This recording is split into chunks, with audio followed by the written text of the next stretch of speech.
Good day. I'm Jay, and this is Homeschool Your Kids podcast. Today, I have with us Coach Todd Harris.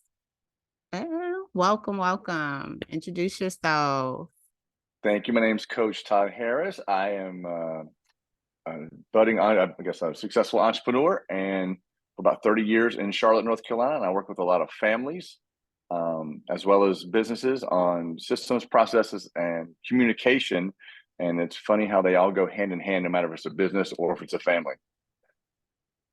Gotcha. Yes. And you have a specialty. Well, what I know you through, I don't know all your specialties, but what I know you through, martial arts, right? Yes, we started our martial arts school in 1995 in Charlotte, and we've branched out into another location. And we've worked our magic with working with families through martial arts. And then from there, we've opened up um, sort of a coaching side to that outside of martial arts. So you don't have to be in the martial arts to get the parenting coaching now. Gotcha. And I was able to, or privileged to hear a little bit of your spill at the Homeschool Expo. But you talk to parents and encourage them to build relationships with their kids, correct? Yes, I feel like a lot of times we as parents, I'm a parent of four. And so for me, when I met my wife, she had three children, and I said, and there were 3, 5, and 7. I said, well, I'm just going to go do what my dad did because it worked for me, and it did not work for them at all. What And was so I was it? like, What was it that your dad did? so my when I look at parenting, there's several models of parenting, but there's when you look at kids, there's two groups of kids. There's the 5 percenters and the 95 percenters. So the 95 percenters need praise, recognition. They need love. They need that guidance and support, and they need to be told, "Man, you're doing a great job. Here's where we can fix things. Let me show you how." The other 5%, which is the 5% I fall in, which is you're not good enough. It's not going to be good enough. You didn't do that right. And that's what pushes me. Mm, That's what drives. When you tell me I can't, let me show you something. When you say you didn't do that right, I'll say, okay, on try two, you'll be blown away with what I can do. I'm 51 years mm, old and I can't remember my dad ever telling me great job. And it mm, doesn't hurt my feelings. It doesn't hurt my feelings. It drives me. And I'm afraid if he were to tell me, great job, I might go, okay, it's all done. I don't need to work so hard anymore. Right. mm. So I was coming at it from that perspective and not really understanding parents. I wasn't thrown into the role, but I was thrown into the role. When you were a parent from the beginning, day one, you get time to figure out you're not doing it right. I didn't have that time. I'm like, yes, we've dated, but now we're married, and I'm a figure. And so I started going to a lot of workshops on human behavior, human psychology, communication, how the brain works, how the brain develops at stages, so that I could not just understand what I need to do better, but I need to understand where you're at your stage. If you're acting this age at 5, then I need to know that's appropriate behavior, not just blow you up because I'm mad, right? No, that's what you're supposed to be doing at 5. So let me help you understand how to get through this faster because I have some skill sets now because I've done a lot of education around this. Gotcha. And so when you all married, you didn't have any of your own. No, You no, just no, we stepped didn't. into that. I just Okay, stepped that's a into it. huge leap.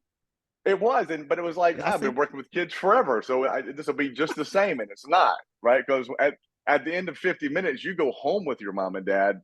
I don't see you screaming and yelling and being mad or temper tantrums. I never to see that because you don't do that when you're on the martial arts floor with me, right? So that was yes. huge because it's like, oh, I have 24 hours a day with you guys. Now I see the other side, right? So it was, so and then Indeed. a few years later we had our youngest. And I got to see that from the beginning through, which made me go, oh, okay. I didn't think it made a difference, but it does. That makes a difference when you see them from Yes. day one. Yes. Oh no, it definitely makes a difference. Definitely. And then you being present from day one definitely makes a Right, difference. right. So I can only imagine. I have my two girls. They weren't in Charlotte with me. They were in Virginia at that time, so you didn't get to meet them. But they are a lot to manage. So I could just imagine stepping into a role of three, especially not being, already having one of your own. So Right. kudos to you for Thank adjusting, you. and not trying to adjust, like, make them adjust to you rather, and saying, oh no, I got to figure this out because this isn't working. And so you say you went to classes. That is beautiful. That's beautiful. But I think too, and even with you have two, you can understand. You probably parent one way slightly different than you do the other. One is different than the other because they're different people, right? Well, I didn't grow up in that Yes. environment. My dad was just my dad with both me and my sister, and she didn't take it the same way I took it. She Mm, it was different for her. So yeah. now I'm not just managing one child. I've got to parent three different ways is what I've learned. Okay, each one of your personalities is different in order for me to get you to where I need you to be, which is a successful, happy, prominent member of Mm, society. Right? I don't want you to just be yeah. successful. I want you to be a happy person. Yeah. Because there's plenty of Yeah. successful people not happy. Indeed. Indeed. We talk about that often. That is very important. And yes, I do parent very different. And my oldest doesn't seem to understand that. She feels like she's all, you love her more than me. Like, and it's just like, no, it's just a different approach with her. Well, you don't say, it's like, first of all, y'all have a 3-year age gap. So please stop doing a compare and contrast. Okay. Right. Um, and she received me by herself, and she doesn't understand that. Like, you had me by yourself for 3 years. Morgan never had me by herself. So that's a totally different, you know, feeling of everything. And people even say kids get different versions of their parents because you have, parenting as one, having one child is way different as parenting as two or three Absolutely. or four. Like, it's totally different because your mindset is different. Your worries probably are different. Your financials are different. Like, all Right. that stuff matters. And kids don't really understand that part. So it is a lot of adjusting. Well, as you get older, you start realizing what's really important to set your foot down on and what's not. And that's what we get that conversation with our two oldest sometimes is, I can't believe you let the youngest, I mean, the youngest is now 17, but I can't believe you let her get away with that. And that actually is not important. When it was just you Yeah. guys and we didn't know better, yeah, that was important. But that's not important now. Yes. Pick your battles. Yeah. It's definitely that that commercial, like, first child, the second child, the lady handing her baby to the mechanic. It's Yes, definitely yes. that type of situation because it's like you get looser and looser. Every child that you That's right. have is like, oh, they're okay, they're That's okay. right. So That's yeah, right. it's definitely different. But I love that you work with parents because that's a field that I had to, go into. I've been working with kids all my adulthood. I feel like being in the education system for as long as I was, I had to adjust to talking to adults once I stepped outside of the education system. But I tell people parents is who we have to go to because they're the ones who are the most prominent figures in their children's lives. They are their children's most qualified and first teacher. They're who they see, and that's who they're going to model. And you know, basically, that's what they have to see as a representation of how life is or how adulting is. And so if we don't try to get to them first, then it's like, okay, you're talking to the kid, but then they go home to this adult that's not there with them. Like, Well, I like to equate growing children, rearing children as like a triangle. You got a parent, you got a coach, and then you got your teachers, right? Or it could be a coach, it could be another significant person in their life. If two of those three people are on the same page, the child's going to grow in the direction they want. But if only one is, it doesn't matter what you're trying to teach the child. It's going to be futile because you got 2/3 of the triangle saying, doesn't matter. So it does matter who you strategically plant in your child's life, right? From that perspective, and it is important as teachers or coaches that we grow the parents because you yeah, can read every parenting book you want, right? You can read every parenting book you want. It's just like reading any business book. What's in that book and what happens when you walk out the door today, this is reality. It totally doesn't always different. happen Yes. pretty the way the book says. Yes. Yes, definitely totally different. Totally different. Experience is everything. You Yes. definitely have to be just get to it and do the trial and errors. That's really, really big. But that relationship, like you just said, with those all the adults that are present in the children's life, that's really important. That's why we talk about bridging the gap between the school and the home and making sure those teachers and parents have like a communication. They should be able to lean on each other for support and know that they're both like reiterating the same thing, because it's hard. You have a child, like you said, you with your instruction, your martial art instruction, you have the child for 50 minutes and then they go home with their Right. their parents for the rest of the day. And it's like that 50 minutes kind of fade to black if that's not something that's reiterated in the household, right? 100%. 100%. Yeah. So those relationships are important. And I can tell you, my girls were in martial arts for 6 months before we started traveling, and totally different, like behavior, attitude, everything. Um, you see a different child there. Well, I think I think a good coach, a good martial arts instructor, but a good coach, this job is not just to make you good in the activity you're doing, right? But it's to help you grow as an individual person. Like our tagline for our business is creating life champions, where life champions are trained. We have Mm. trained, I can't tell you how many state, national, international champions, but I'm more proud of the student who never competed in a tournament, but went to college, was successful, went to dental school, came back to Charlotte.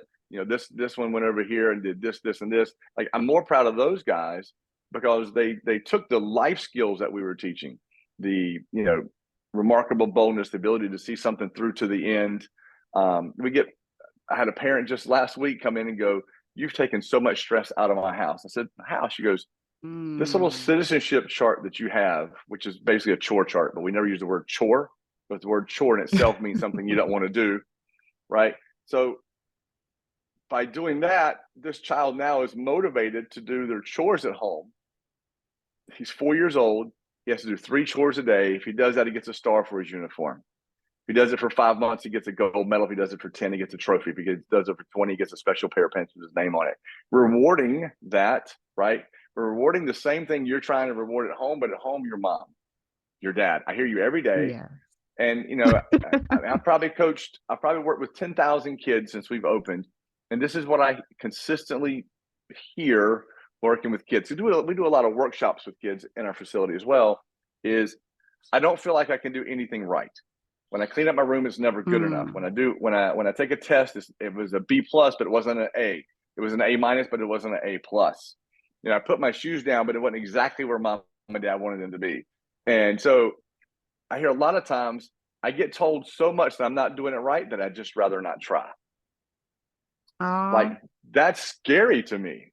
Like, now you can yeah. see how generation, 10 years later, we're teenagers or we're adults and we're given 50% to everything we do because we know it's not going to be good enough. So why should I even try? So we're Yeah. Like, training a negative behavior later for later. oh, indeed. And that's something that's passed down, like you started with your dad's, how he approached, like it wasn't received the same as with you as it was with your sister. So I could just Right. imagine how that looked. Um, but yeah, think like, that's what I mean by parents being so influential and they don't understand it. I tell you, like, whether you're a good model or a bad model, you're still the model. Like your child, like you mean a lot to your child. And I need parents to always understand just how much they're looked to, even if the child doesn't like you. It's like they don't like you for a reason. It's like, it's something that's embedded in them Right. and that they're still going to carry on into adulthood and see that in different people's project that or even embody that themselves and not even realize it. I just had a conversation with a parent about 3 weeks ago, and we just made a video about this. The mom and dad come to me and go, "We're just having so much trouble at home. My child's like 9 years old, and every time they get angry, they have these outbursts. They're yelling at us, they're screaming at us. I don't see that child when they're in my facility." And I'm like, "That's weird." And then the dad's like, "Yeah, and she won't eat any vegetables." And I'm like, "That's okay." So I thought for a minute. I said, "Well, let me ask you a question. is anybody in your house, when they get upset, they fly off the handle? They get upset, maybe they yell, they raise their voice. That's the first thing they go to. It's not like level 9 of parenting. Like level 9 is your level 1. As soon as they didn't do something, you just get mad and get frustrated. The mom was like, yeah, that's Mhm. kind of how I do it. And I said, well, is anybody in your house that doesn't eat vegetables? And Dad's like, I hate vegetables. So I just looked at him and said, so the problem is not your child. Your child Mm. is modeling what they see. Mom flies off the handle. I hang out a lot with mom. I guess that's the appropriate behavior. And I said, and she probably, I mean, if you had to choose over ice cream or broccoli, who chooses broccoli, right? So, if she Mm. sees dad not eating vegetables, you're another significant role model. Why would I need to eat vegetables if my father doesn't eat vegetables? And the look on their face was astounding. It was like, but she just needs to do what we tell her to do. It doesn't work like that. Like, it doesn't work like Not that. at all. They do what they see models. Yes, they do. They do. And that's funny that the dad is the one that told on the vegetable part. How there, dad? Like you around there doing like, you didn't say we don't eat vegetables. You go, she doesn't eat any vegetables. How could you? Like, I know the child probably looking like, oh my gosh. Like, yeah, no, that is something. I changed my first, which I had at 30. Um, she changed me a lot. Because it was and I could share this story. I, my language is my language as far as Yeah, words that we choose to use. that's right. Um and I knew because like I've worked in the public school system for 14 years. So long before I had my kids, I was, around kids, never cussing in front of them. However, you got a 2-year-old, you're thinking, oh, she's not paying too much attention to you. Da, da, Right. da, da, da, da. We're in Target one day and she's playing with my keys. And she's in the buggy, of course, and we're just going through the aisles. And next thing you know, she drops the keys and she says, oh shit. And I said, oh my gosh, how did you land that like that? And that's when I stopped cussing in front of her. So, and It's that it's was a like, reflection time because I right. knew she didn't get it out of thin air. So yeah, that was a big deal. Yes, my daughter at 4 years old, we were at Disney, and they have those little rail cars that you drive that you can't take off the thing; they just bounce off the rail. And it's bouncing her back and forth, and she says, "This steering wheel is pissing me off."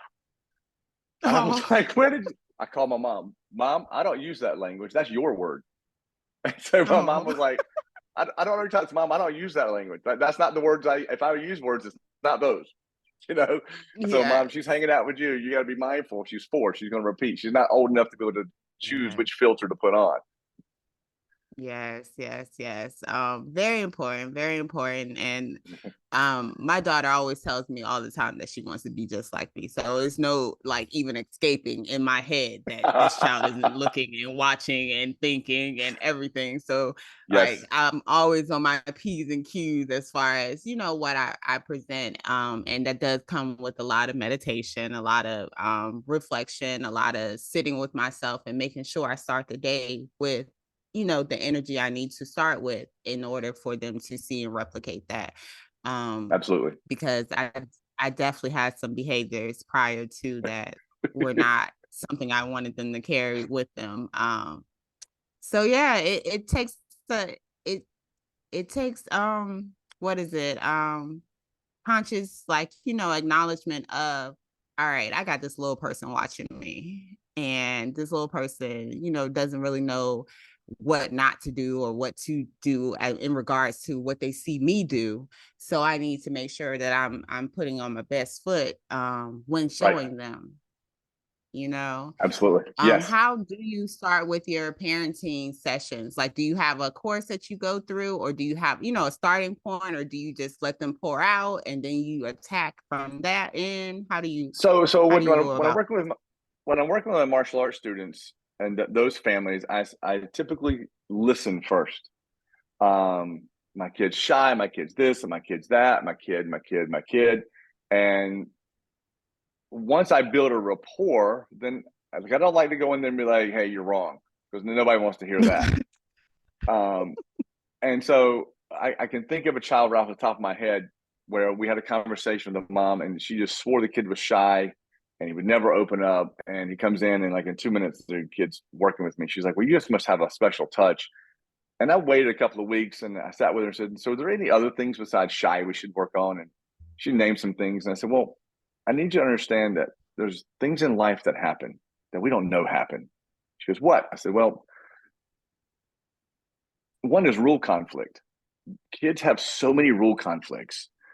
You told your kid for the first 7 years of their life, don't talk to strangers. And now you bring them into my office to meet me for the first time and say, aren't you going to say hello? And the kid's like, no.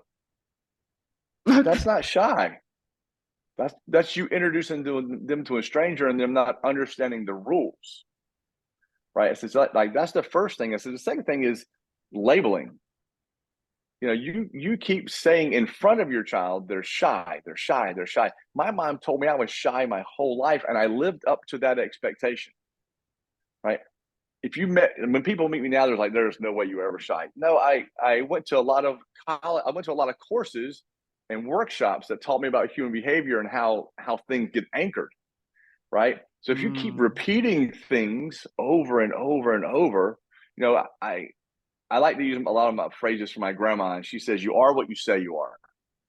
Right? And it is so ironic that when I was 5, she was saying, you are what you say you are. 46 years later, the science and psychology says, yep, that's true. If you keep repeating it, you'll become that.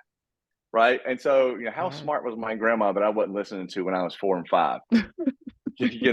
But and now that there's science to back it up. So if you keep repeating your child is shy, or my child can't do that, or my child is uncoordinated, and you say that in front of them, they will live up to that expectation. Yeah. It's I speak often to wives, and I always use this example for husbands. Is, have you ever told your husband when you're sitting on the sofa, can you get something out of the cabinet for me? And he'll go, I don't know where it's at. And she'll say, it's in the cabinet. He goes to the cabinet, and all the way to the cabinet, I don't know where it's at. I don't know why you got me getting this. I don't know where it's at. He keeps repeating this mantra from the kitchen, from the sofa to the kitchen. He gets in the kitchen, he opens the cabinet, he goes, see, it's not here. She goes, first shelf, far left. It's not here. Come look for yourself. It's not here. She gets up, comes off the sofa, opens the door. It's on the shelf, bottom shelf, far left, exactly where she said. But he had recited that so much that his eyes saw it, but his brain wouldn't let them perceive it. Yeah. And that's called a scotoma, right? And so they did that because it's incongruent with the belief system you have about yourself right now. So your body, your brain doesn't want you to be incongruent. So you will make mistakes. When I was growing up, I mean, you hear these phrases all the time. Those are careless mistakes in math. Those are careless mistakes. Well, are they careless mistakes, or did I repeat so many times and I've been told so many times I'm not good at math that when I get to this part, my brain makes me make a careless mistake so I can live up to the expectation that's been set for me? I mean, there's you can read studies after studies after studies about that. I mean, it's insane with what we say to what becomes reality. Oh, indeed. Talking about labels, that's why I feel like labeling in school is so detrimental to young people. Because I talk about how, I had students that reached me in the 12th grade reading on the 3rd grade level. And, that's typically when they place labels on kids. Right. I think it's getting younger and younger now. However, 3rd grade is a big testing year. And that's typically when they, tell a child that they have a learning disability, or they can't do this or they can't do that. It's a lot of telling a young person that they can't something. And that's harmful. That is very harmful. So I'm so glad that you talked and mentioned those labels that parents definitely project onto their children. Like, oh yeah, no, he doesn't like that. Oh, he doesn't want to do that. You even see them at the park. I'll hear parents telling them, oh, well, you can't do that. No, you're not big enough for that. And they're telling them, Mom, I want to do this. And they're like, because of the, their hold up or their fear or however they're seeing it, it's like, no, I don't want to see you try that. So I'm going to just tell you can't. Well, I mean, could you imagine if Muggsy Bogues' mom told him he's too small, too short to play basketball, To play basketball. Mm-hmm. we would not ever have seen Muggsy Bogues. He's never dunked in his life, but he was one of the greats. You know, so yeah, you can't Yeah, tell your so you child that. know, There's Allen Iverson. Look, I have to throw my yeah, fave. yeah, Allen Iverson, you know, he was only 5'11", even though I think they right, registered him at like 6'1". But you know, that could have been the same way for him too. But his mom was very supportive, right. as we saw. But yeah, no, that makes a difference. Well, when you look, there's I believe it's called the Pygmalion effect, where they've taken kids in classrooms where they were we'll say horrible, quote unquote, horrible students, made bad grades, class clowns, cut up all the time. They take them out of the school, get them into another school, into another classroom, and tell the teacher, "This kid's one of the brightest you're going to have. They're just bored, and if you see them acting out and cutting up and not doing good, it's because they're bored. So I need you to challenge them."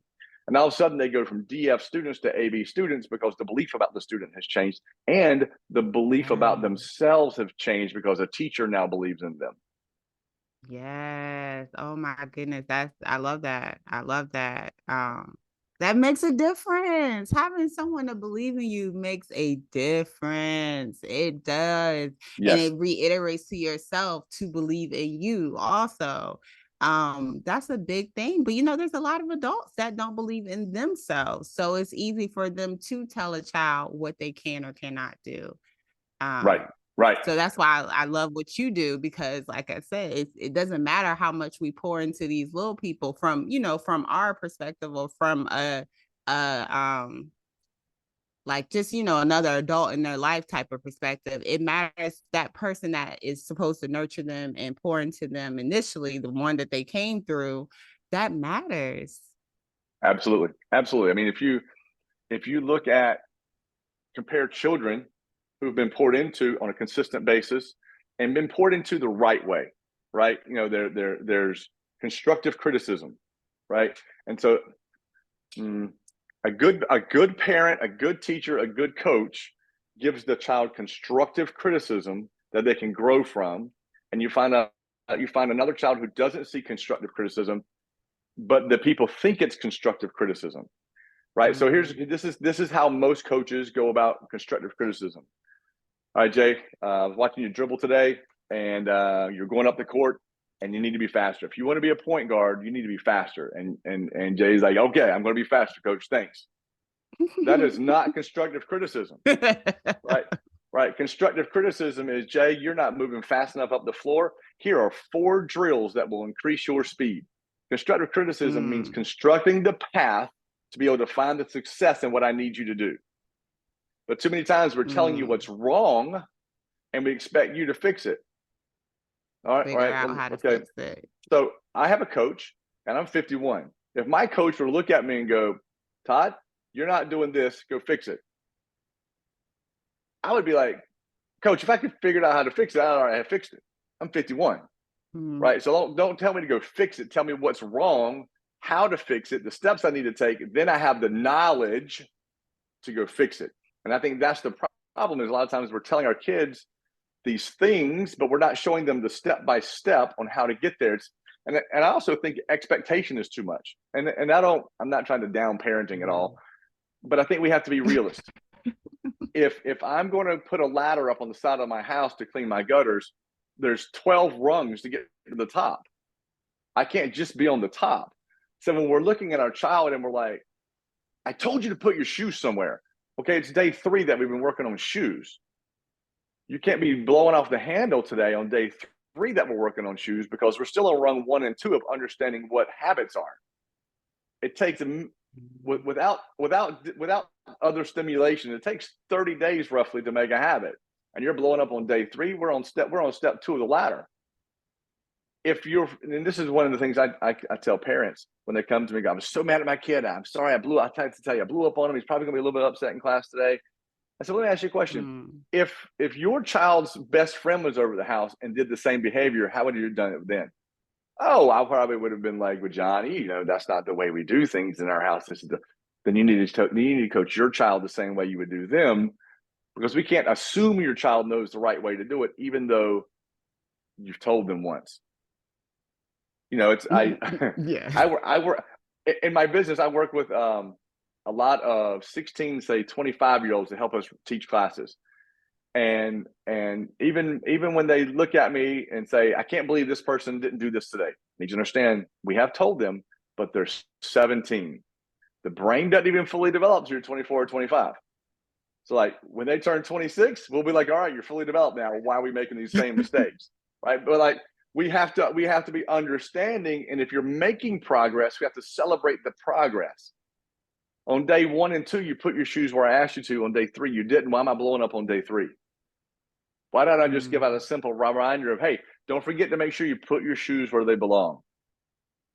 And it gives them 2 minutes to make a correction so that you can come back behind that and go, I'm so proud of you for knowing where to put your shoes today.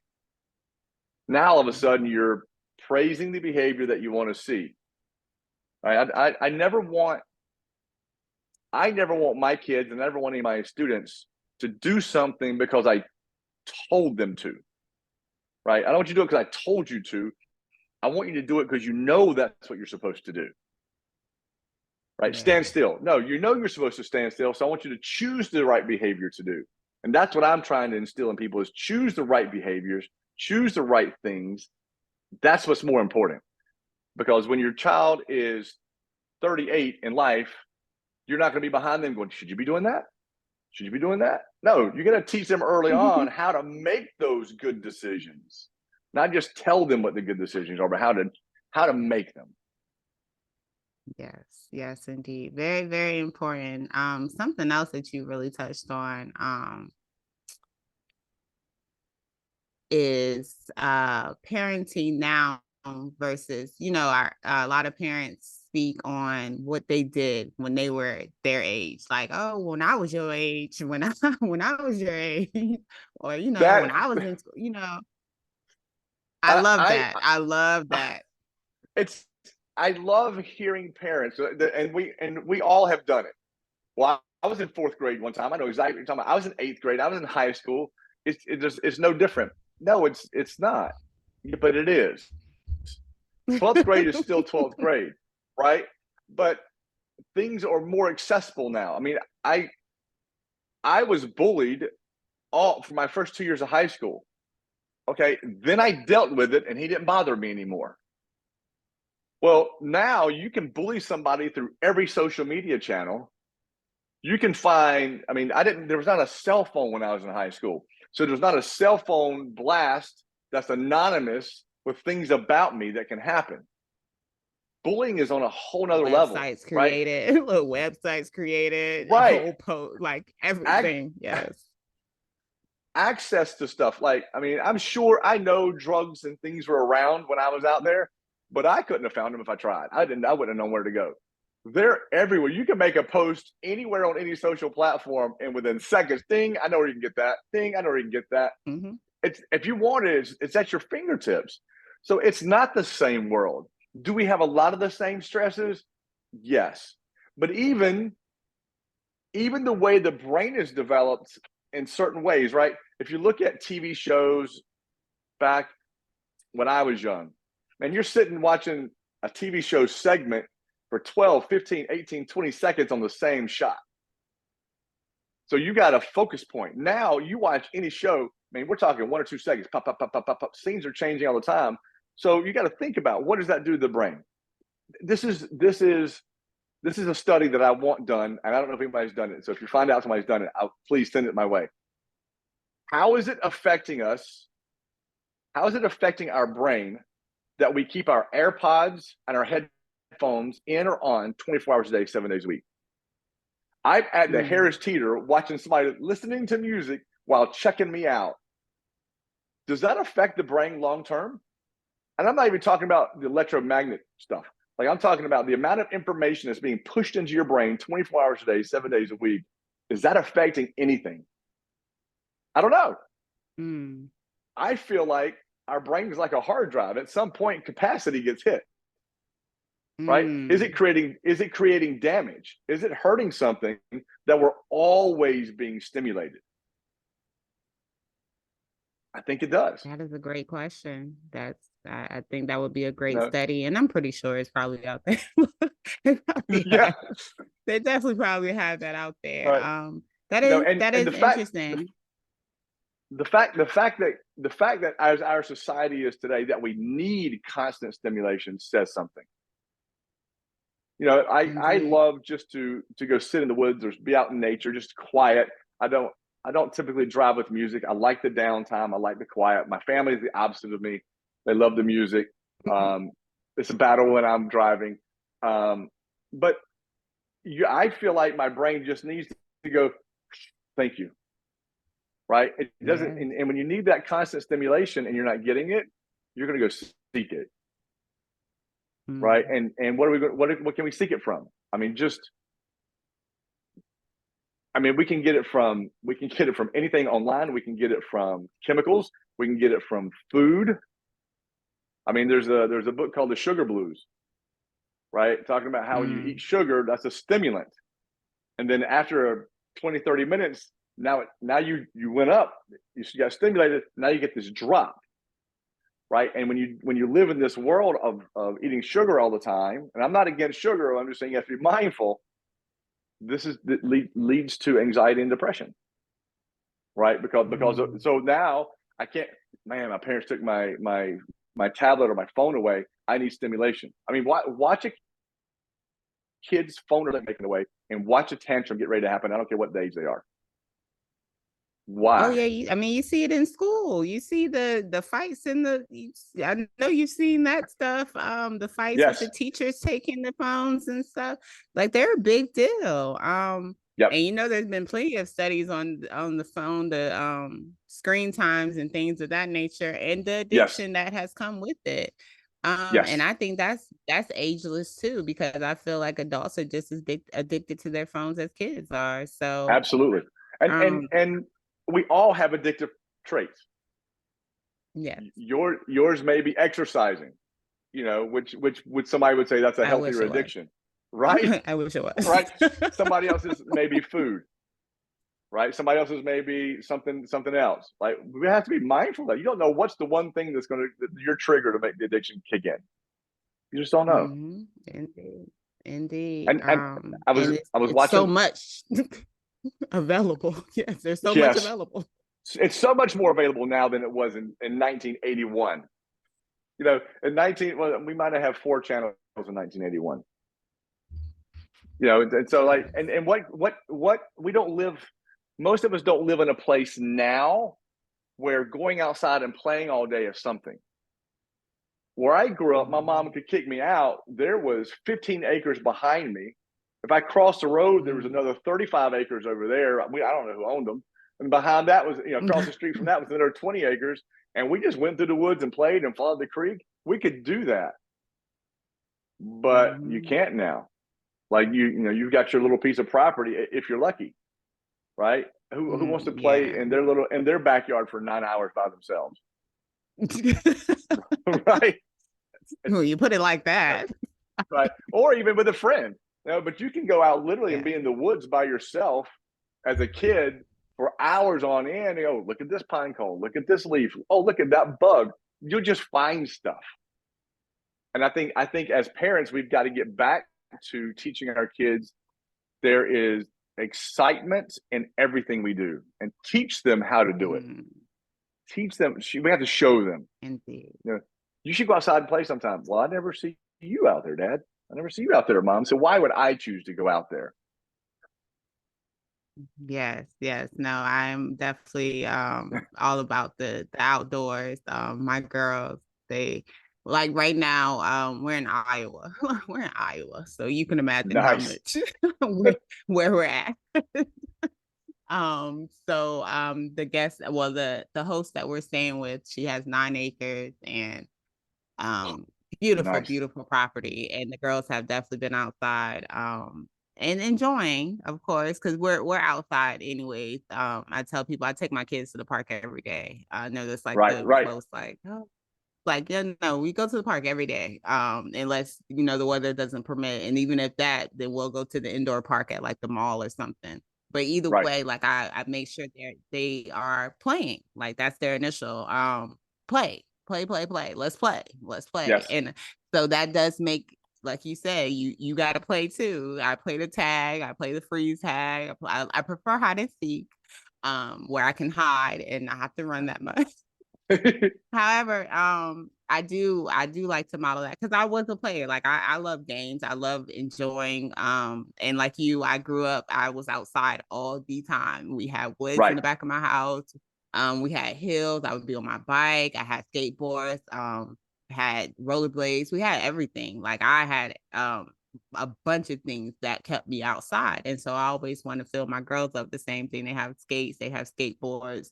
They have things that make them want to be outside. Gadgets. My 6-year-old just told me asked me the other day. She's, our dad said that he was going to get us a Nintendo Switch. Would that be okay? And I'm just like, okay, like, it still be a limit to it.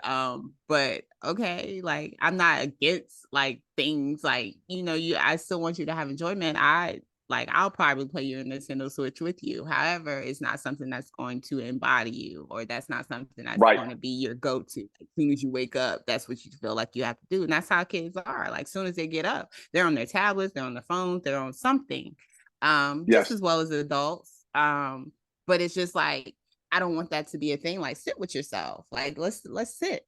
Can we sit for a little bit? Like, think about what the enjoyment you want to have with your day, things that you plan to do today. And like you said, finding the enjoyment in everything. I call everything an adventure. We're always going on Yes. adventures. Yes. Like, okay, let's yes, and I, that matters. I don't I don't think people realize the importance of play. And I say that speaking from my youngest. When my youngest was born, I was still, I mean, I still young, but I was way younger. Um, and I was right in the prime of building this career, right? And really trying to grow our businesses. And so, we had other programs we were doing, we had all these things we were doing. And so, when we were doing after school pickup, she was in a car seat. In the morning, she was in a car seat. We were working. I was teaching class. I was holding her. And little did I know, her motor reflexes weren't being developed. Right. And so there's these reflexes that have to be developed, and they're developed like 1, 2, 3, 4, 5, 6. And if you're not doing whatever you need to be doing at 6, your brain will go 1, 2, 3, 4, 5, skip, 7, 8, 9, skip. Right. And I didn't realize I'm being a great dad. I'm working hard. I'm providing for my family. And I wasn't realizing that I wasn't having enough playtime with her.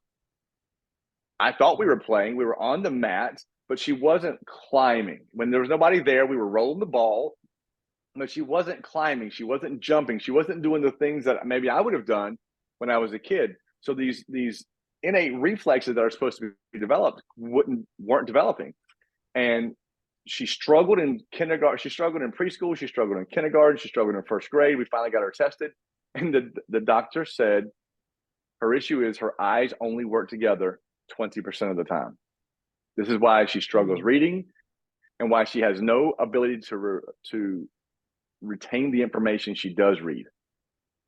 And she goes, the doctor said to me, a lot of this comes because kids aren't playing anymore. And I was like, strike one as a parent, right? That's like, but I thought I was doing enough. We were doing little gym once a week together. I was in there doing the thing, but we weren't doing what we would have been doing, right? And if you think about it, I think they call them the caveman reflexes. What would you be doing if you were a cave kid? You'd be crawling. You'd be going up rocks. You'd be going around things. You'd be building these fear senses of falling and not falling. And I look at kids today that I deal with, and I go, oh man, you are probably falling into the category of my youngest. You probably had this. You probably had that. So yeah, I mean, play is huge. Oh, very, very much so. A lot of parents, when they're first seeking out homeschool, like their child's like 3 or 4, and they're like, "Oh, what curriculum should I buy?" And everybody's telling them, "Just let them play. Like, let Right, them play. It's right. okay. Let them play." Yeah. you don't have to fill them up with all this academics right away, because that will come. Right. That's always going to Right. be there. That stuff is, blueprint. That's already Right. blueprinted out. But the play is very important. Just seeing what they know, seeing what their just their mannerism, like you said, their reflexes, just seeing all that stuff is very important through play. Yes. There's so much you can learn about your child just watching them. And then you can learn to be a better parent Yes. because you watch them. But instead, Yes. what we do, okay, I want to be on my phone. So in order for me to be on my phone and you not bother me, I'm going to give you the tablet. So now I'm not watching Yes. you. Sure, give them the tablet, Yes. but watch them. Watch them. I mean, kids are smart. Kids are smart. My granddaughter is four and Very a half, and I'm smart. sure she can pick up my iPhone and do things with it I couldn't do. Oh, It's like she's indeed. just, Like you see but I babies don't know, working the right? phone, like going to different apps and stuff. And it's like, yo, how in the world? Right. Like you're two. But yeah, no, that is a thing yeah, I just feel like the limit, like, us as parents place limits on kids, because we're thinking like milestone wise, and we're thinking, oh well, you don't have to do this until you're this age, or oh, like, oh, you're right on track, or whatever, things like that, because they're hold on to standards or normalities or what their friend's child was doing at that age and things like that. But our kids really are limitless as far as their potential and what they can do at whatever age. Like I see articles all the time of different kids conquering like just the biggest feats, and they're like 3. And it's just like, Right. you read 5 books already, or like child's almost in college at 5, and it's like, oh my gosh, because they're limitless and they're being allowed there's to be. there's a 4-year-old that was just awarded some prize by a local company or local business or something. At 4 years old, he's already read 1,000 books. See, that's what I'm At talking 4 years about, old, things like that. at 4 years old, I didn't know 1,000 books existed. You know, like, Oh, at and 4, and I was it's just getting in the game. Like, oh my right, gosh, right. 1,000. Yeah, it wasn't there. I So you talk wish. about I parents, wish my parents. girls like books like that. Oh, so I'm glad you said that. That's another thing about understanding your child. We do live in a different age now. So I'll say this here, but I'll clarify it with a sentence afterwards. I hate reading. I absolutely hate reading. Don't don't I don't hate, do that. Don't. but wait, I'm going to clarify it. I'm going to clarify it. I hate reading for the same reason my youngest does. I don't retain what I read. I have to highlight Mm, if it takes you 2 hours to read a book, it takes me probably 22 hours to read the same book and remember half the information. mm, But now I still don't like reading. I listen to at least an audiobook a month because I've mm. learned that when I listen to the book, I rarely have to take notes. I remember what was said forever. But guess what wasn't available when I was in school? Audiobooks. Audiobooks. Mm. Right? Yeah, that wasn't available. What if audiobooks were available when I was in school and I could have been listening to my history book while following along? How much better could I have done? Right. So it's when your child says they Oh, hate reading, you have to tremendous. say, do they really hate reading? I didn't hate reading. I didn't like the fact that I couldn't remember what I was reading. I had no problem picking up the book, reading Yeah. the words, but it was the fact that that's not a good use of my time when I'm not going to remember it anyways. Right. So that's really what Yes. it was. It had nothing to do with hating reading. So now I'm like, oh, how many books am I going to listen to this month? Okay, this one's a big book, 1 month. We're going to do one. Oh, I got 3 small books. I can listen to 350-page books in a month and retain the information. I think that's what we have to do is we have to look at our kids and say, what method of learning do you learn best in? I think too many Yeah. times we're trying to get everybody, no matter what educational system we're in, here's the box and this is how we have to do it. That's not necessarily true. I mean, one of my college professors, I was not doing well in the class. A solid C minus. I was about 4 weeks into the semester, taking 2 tests, and the teacher's like, "Come here, I need to talk to you." I'm like, "Oh, it's one of those. Why does the teacher want to talk to me?" I've never had only 2 teachers in my life have I ever wanted to talk to. The rest of them, I've never had a great conversation. And she looked at me. She goes, "I don't understand how you're making this kind of grade." I'm like, "I don't either. I'm studying." And she goes, she goes, you answer every question I give out in the lecture, and you answer it not just right, but you answer it above and beyond what's right. And so the next test came out. After the test, took it, turned it in. She said, I need you to stay after class. We talked for 30 minutes. And she goes, okay, hold on a second. She looks over here at my grade. It was like a 73 on the written test because she graded it while we were talking. And she looked over here and goes, you made a 98 on what I asked you, and they were the same questions that were on the test. It's the first teacher that took the time to understand how I received and can put out information. And so moving forward, she's the only teacher that ever did that for me, and I aced her class because she took the time to say, he knows the information. How do I get that out? Because trust me, if you're a surgeon, you're not writing the surgery out. You're performing the surgery.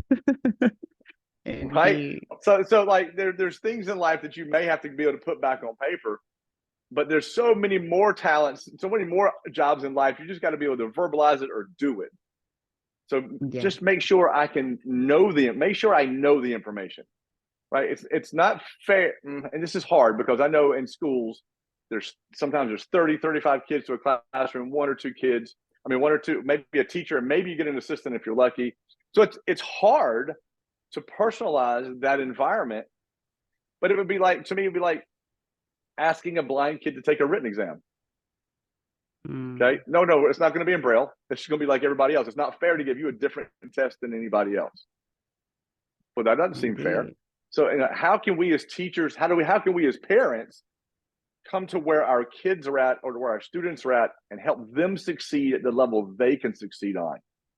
And I think in the educational system, we're tired. Teachers are tired and exhausted. And there's a lot of bureaucracy that nobody wants. And I won't even get on a soapbox about that. But I think as parents, we're exhausted too. A lot old. I say my generation. A lot of times it was a mom at home and a dad working, so there was a mom there all the time. Now a lot of households are 2-income households. So by the time the parents get home, their brain is exhausted. And they're hoping the teachers raise their child, and if they have a nanny, that the nanny helped raise their child today. And I'm going to get a solid 90 minutes with my kid at some point. That's hard. That's really hard. So that becomes strategic parenting. I've got to make sure my 90 minutes or 2 hours counts. I'm not just going to sit here and just do nothing. No, every minute I spend with my child counts. I mean, when my daughter went to 6th grade, I realized how busy I was and how much I was like, I'm not spending enough time with my youngest. Okay. And so there's a 8-year gap between my youngest and the next one. Right. So like most of them were out of the house. So I said to myself, I need to get up earlier. I need to be up at 5 instead of 6:30. And I need to do my first part of my day from 5 to 6:30. And then I take her from 6:30 to 8 o'clock is when I have her. We'll have breakfast together. I'll drive her to school. We'll have a conversation. So I had to figure out how to add that hour and a half into my day to spend time with her. And it was probably the best decision I ever made. Do I want to get up at 5? Absolutely not. Right. I definitely need that sleep. But what was more important, the extra sleep or knowing I'm going to be there with my child for an extra 90 minutes a day? Sometimes as parents, we have to do those things. Indeed. Yes, the adjustments are necessary. And you definitely touched on plenty with all of that. Learning how your child learns is a big factor.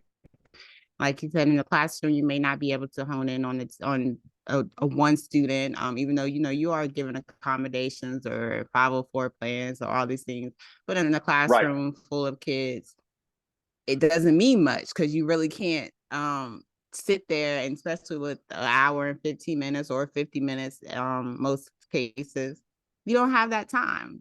You don't. And that's why I definitely encourage homeschooling and talk to parents about homeschooling. It's because you get that time, and it's not a structure that you have to follow as far as, okay, you have to sit down and take this test.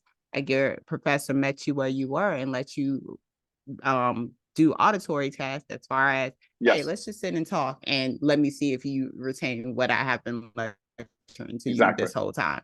And you showed.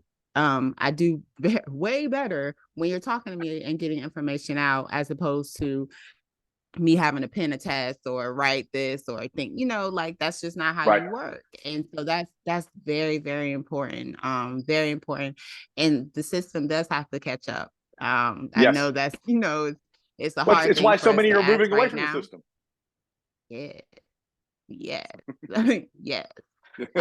They have to know that they have to catch up. It has to, something has to be done in that regard, because we're not all the same, and we shouldn't be treated the same. I was just Right. talking about this yesterday about the American dream, and how we're, people are caught up in that. And it's like, well, should we all be dreaming the same dream? Like, shouldn't Right. we all have different dreams? It's wild that people would get so caught up in one dream. There is no one way of anything. We're all individuals, and I feel like that's how we should be kept, as Yes. individuals on our own path to greatness. So yeah, not gonna, like you said, I'm not gonna go on a rant or anything. I can't talk about a lot of things for a long time, but we're not. But to close out, give me 3 things that you would tell parents. Just, I mean, you talk to them all the time. Yep. 3 things that you would tell parents. Got it. First one would be strategic in who you put around your child as mentors. Right. Be strategic. Make sure they're preaching the message that you think is appropriate, and they're helping you grow your child, not just talking it. The second one would be listen to understand what your child is saying. Don't listen to respond. So many times your child is saying something, but you're hearing something different because you got really quick. You want to tell them how to do it. Listen to understand who they are, where they're at. And number 3, really make sure you're teaching your kids what's important. Really what's important. To me, yes, math's important. Yes, language arts is important. Yes, history is important. But things that supersede that to me are things like remarkable boldness, intrinsic motivation, the ability to see something through to the end, confidence, the ability to connect with other people, grit, patience, perseverance. These are the things that make you successful adults. And success is whatever you want it to look like, right? But you can't get somewhere without being bold. If you want to get, look, I've been watching you and what you're trying to build. You couldn't get there without being bold, right? You couldn't get there if you gave up every time something was hard. And that's what's difficult. We're not teaching those things. So those are the areas that I would say that's what we got to focus on as parents right now. Nice. Thank you. Thank you for that. Those are big, big areas. I think that's great. How can we find your coaching program? So you can you can go to any of our social medias. We're on Instagram, we're on Facebook, we're on TikTok, Coach Todd Harris. You also can hit me on my email, coach@coachtoddharris.us. And then we're revamping our website. That should be up by the end of the week. And it's going to be coachtoddharris.us as well as coachtoddharris.com. Okay, awesome. And your martial arts, I know you're just located in Charlotte, but if we have Charlotte listeners, how can they find you? So we have one in Charlotte, one in Kannapolis. We have mauchampions.com as our website. You can go there and put your information in and find more about our martial arts. Nice, nice, nice. Thank you so much for everything. Oh, absolutely. Thank you for having me on. Great conversation. Definitely could have went longer, but I just, respect your time, respect our listeners' time. But very, very awesome, insightful conversation. Thank you for the work that you're doing. It's really amazing. Because parents do need just a little boost and a little encouragement, and the understanding of, just, hey, like, I got you. It's not, there's no blueprint to this parenting thing. It is a learn as you go type of deal. And we shouldn't be made to feel like we're doing it all wrong, That's right. Absolutely. So yes. So I love the energy that you present, and I love that, people are able to have you in their corner. So thank you for the work that you're doing. Awesome. Parents, keep growing, keep loving, keep listening, keep just challenging yourself to do different. I know those generational, traumas that we kind of carry with us sometimes are a big thing to break. Know that you can do it though. You can step outside of what you were taught or how you were taught, and do different. So be that change, be the game changer, and keep going, and homeschool your kids. Yes. All right. Have a beautiful day.